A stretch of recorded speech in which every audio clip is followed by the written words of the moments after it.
Oramai è una piacevole consuetudine andare a trovare nella sua azienda e fare 4 chiacchiere radiofoniche con Massimo Padova, titolare dell'azienda Rio Favara. Massimo, come sta andando il raccolto della vendemmia 2019? Il raccolto della vendemmia 2019, così come è ormai prassi da 2 o 3 anni a questa parte, è molto in calo, soprattutto nelle rese per ettaro del nostro vitigno, diciamo, principe, che è il Nero d'Avola.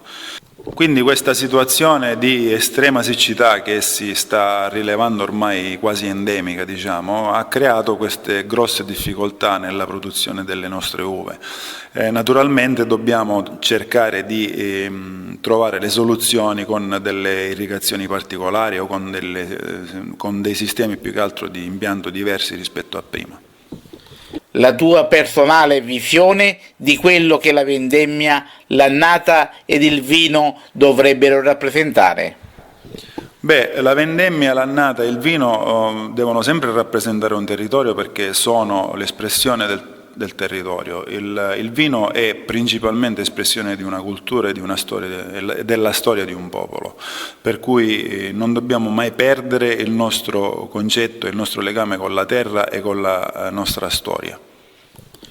Massimo, parliamo di questo territorio. Ecco, in che modo l'azienda Rio Favara tiene legati storia, presente e futuro, collegati appunto al nostro territorio attraverso la vigna ed il vino? Principalmente questo, quanto tu mi chiedi, è rappresentato sia dalla nostra storia, quindi dal lavoro che abbiamo fatto nel mantenimento dei vitigni tipici di questa zona, soprattutto del Nero d'Avola e del Moscato Bianco.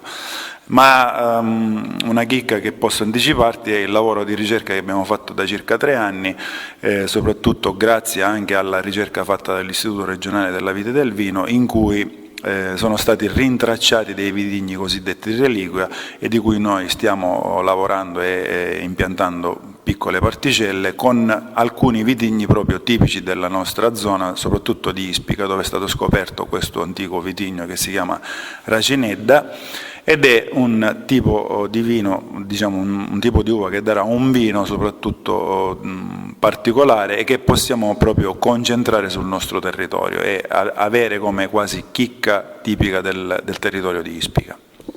E allora la domanda conseguente alla tua risposta è questa: qual è il valore che questo territorio dà al suo vino? Quali sono le caratteristiche che rendono unico e inimitabile il vino di questa terra?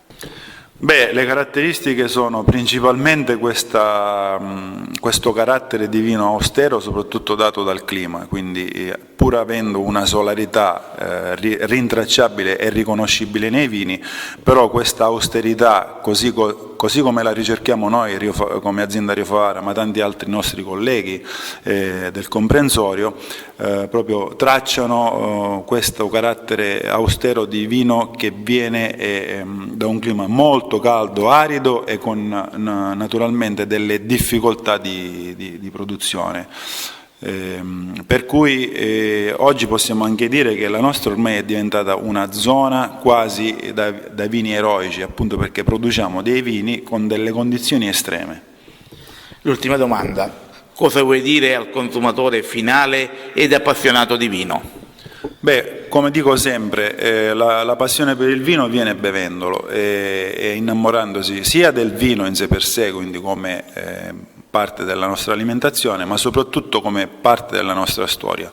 Il vino deve rimanere nelle nostre tavole, non deve essere allontanato, deve anzi essere spinto, agevolato affinché anche i giovani si avvicinino al vino con un carattere e con una visione di cultura del territorio e di conservazione della storia del territorio.